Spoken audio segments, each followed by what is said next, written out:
Assalamualaikum warahmatullahi wabarakatuh. Perkenalkan, nama saya Waludin. Saya dari kelas PJKRI Istanbul 2018. Di sini saya akan mempresentasikan hasil kerja saya mata kuliah metodologi penelitian penjas yang berjudul tentang jenis-jenis penelitian pengembangan. Oke, baik saja. Di sini saya akan mempresentasikannya. Model Brock dan Gold. 1. Research and Information Collection termasuk dalam langkah ini antara lain studi literatur yang berkaitan dengan permasalahan yang dikaji dan persiapan untuk merumuskan kerangka kerja penelitian. 2. Planning termasuk dalam langkah ini merumuskan kecakapan dan keahlian yang berkaitan dengan permasalahan, menentukan tujuan yang dicapai pada setiap tahapan, dan jika mungkin diperlukan melaksanakan studi kelayakan secara terbatas. Kelebihannya adalah penelitian R&D atau Gold and Borg 1983, Gold and Borg 2003, Flom dan Nielsen 2007 dalam situm orang atau 2013 antara lain adalah mampu mengatasi kebutuhan nyata dan mendesak real needs in the here and now melalui pengembangan solusi atas suatu masalah sembari menghasilkan pengetahuan yang bisa digunakan di masa mendatang. B. Model Dick Carey. 1. Analisis kebutuhan dan tujuan. 2. Melakukan analisis instruksional. 3. Analisis pembelajaran dan konteks.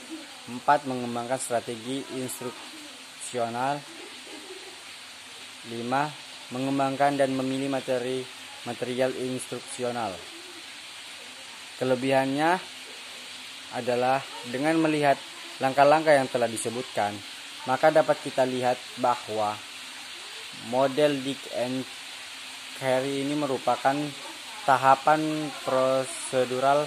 Dari tahapan prosedural semacam ini dapat dilihat beberapa kelebihan dari model ini, diantaranya 1. Setiap langkah jelas dan mudah diikuti.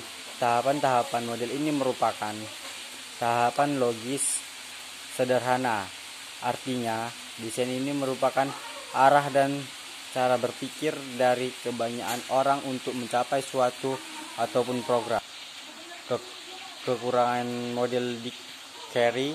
1. Walaupun model pembelajaran Dick and Carey ini terlihat sangat sistematis, logis dan sederhana, akan tetapi kita dapat melihat beberapa kekurangan. Diantaranya adalah desain ini merupakan desain prosedural, artinya desainer harus melewati tahapan-tahapan yang ditentukan, sehingga model desain pembelajaran Dick and Carey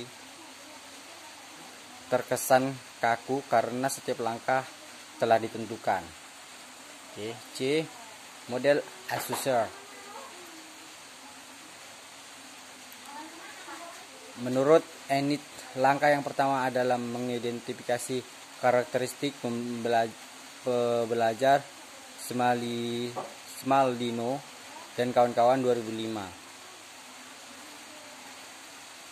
Oleh karena itu ada Enid 2009-210 mengemukakan ada beberapa faktor yang penting untuk dipertimbangkan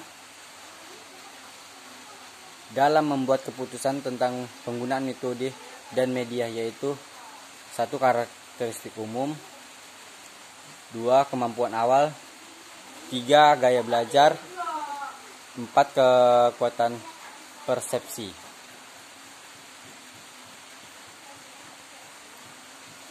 Kelebihannya adalah lebih banyak komponennya dibandingkan dengan model materi ajar. Komponen tersebut diantaranya analisis pembelajar, rumusan tujuan pembelajar, strategi pembelajar, sistem penyampaian, penilaian proses belajar, dan penilaian belajar. 2.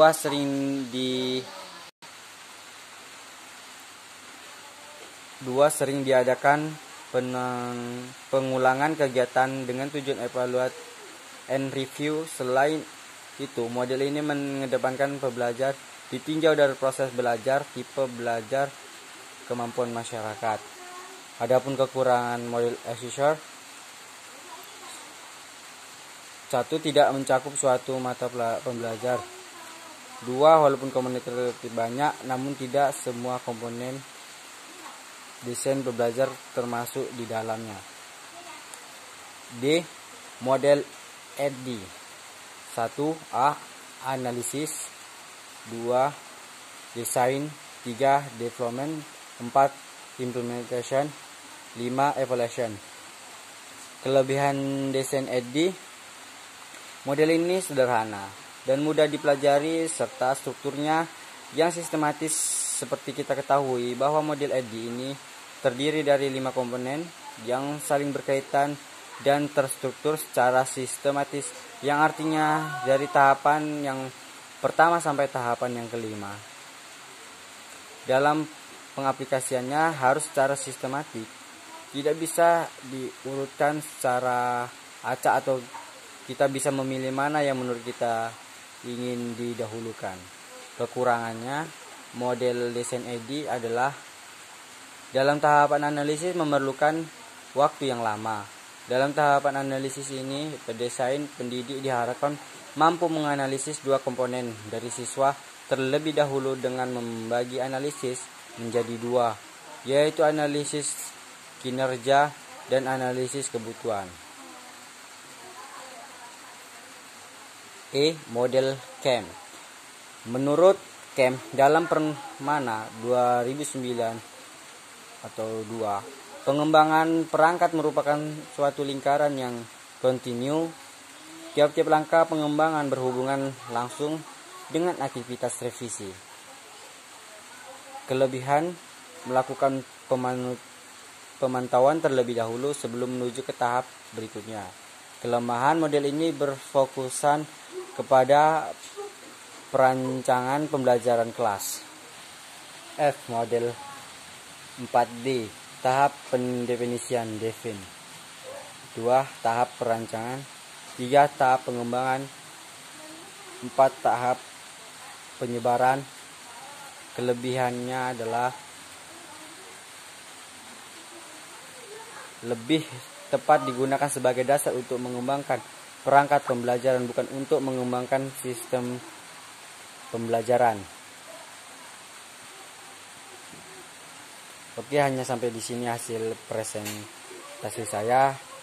Kurang lebihnya, karena ini masih dalam proses pembelajaran, kira saya dimohon maaf. Wabillahi taufiq wal hidayah. Wassalamualaikum warahmatullahi wabarakatuh.